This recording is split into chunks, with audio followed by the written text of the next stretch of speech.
यह गोरखपुर का चिड़ियाघर है। अगर आप लोग घूमना चाहते हैं तो गोरखपुर चिड़ियाघर जाइए।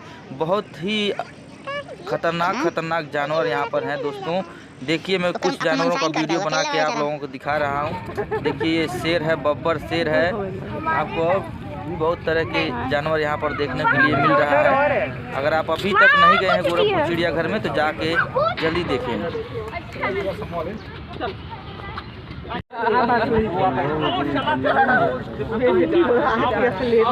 कितना हिसाब से घुसा था पानी।